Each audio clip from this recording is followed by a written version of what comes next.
Pred community, it is Squalo. We have exciting news. Zinx is here, and they're advertising her as a hybrid support. Very interesting. Let's get into some of the callouts. Potent healer, anything but powerless, and resurrect fallen heroes with Zinx. So she does damage, she keeps you in the lane, but will she survive herself? Let's jump right into the passive.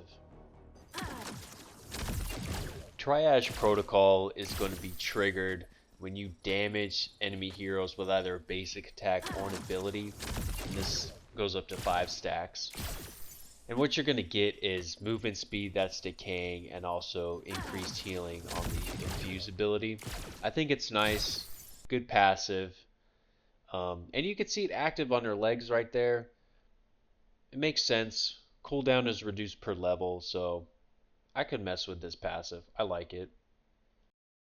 Zinx's primary ability is Ricochet, where she launches an electromagnetic disc towards a target, dealing magical damage and stunning for a short duration. This deadly disc can ricochet up to 5 times on any enemy target, bouncing to the closest enemy unit while dealing damage to each target hit and stunning them for half the original duration. Ricochet is a key ability for Zinx to lock down multiple enemies and set up plays for her team. This one might be a bit broken. We'll have to see how well it plays out. Getting big Captain America vibes from it. The stunning, the automatic hits. There's a lot of positives here. I think this is going to work very well. Zinx's secondary ability is Bad Medicine, where she blasts the floor at a target location, leaving behind a toxic pool of noxious radiation. The irradiated pool deals magical damage and slows enemies caught in it for a short duration, before viciously erupting, dealing even more magical damage and slowing enemies hit again. I love me some slow CC. I think this is great paired with the last ability. This is going to be pretty much the bread and butter to set up your own teammates to engage to start the fight. I really like this. Her kit is looking pretty good so far. Infuse is Zinx's alternate ability, where she fires a healing bolt at an ally that replenishes an increasing amount of health based on how low the target's health pool is. Zinx can use this ability at key moments throughout the fight to keep her allies alive.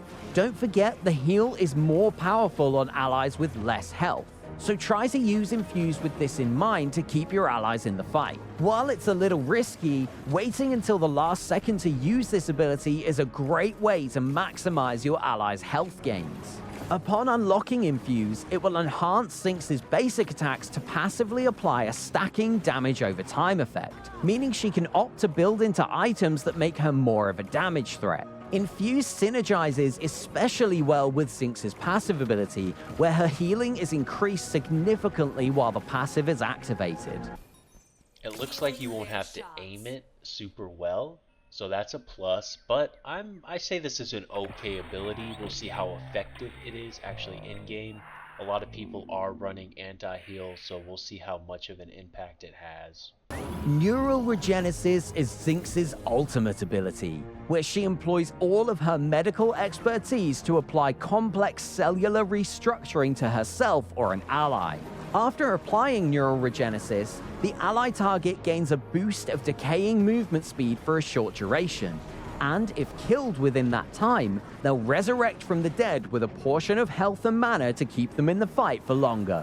Try combining Neural Regenesis with Infuse to give your allies more chance of surviving after their resurrection. Neural Regenesis is hugely valuable when used on high-priority allies, such as an ADC being dove on the backline. But Zinx needs precise timing to save her allies at the last second to ensure its effect. If her ally isn't taken down within the short timer, the revive won't take effect. Phoenix has returned. Just kidding. I mean, it's close to Phoenix though, right? It's just a bit reworked. Over time, this is going to be one of those things where people are going to be accustomed to understanding when to hit the person with the ability, just because it is noticeable, right? The animation is bright, it's vivid, you're gonna see it, you're gonna understand it, and you're gonna also learn to play around it. Let's wrap things up with a verdict here. You all know Predecessor releases new heroes that, let's just say, are above what they should be. This is no exception. She's probably broken. She's got a lot of good things going for her. Her kit is great, a lot of CCs. The ultimate, it's going to have its uses.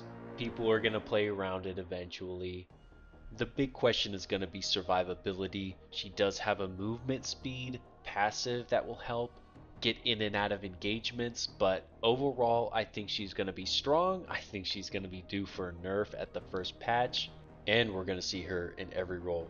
If you have enjoyed this video, please like, subscribe, shoot down your own opinion in the comments. I appreciate it. Predecessor 1.0 is coming out soon. Great things ahead of us. I'm going to be grinding rank. I'm going to be posting videos on new heroes, patch notes, buffs, nerfs, everything that has to do with this game I'll be on top of.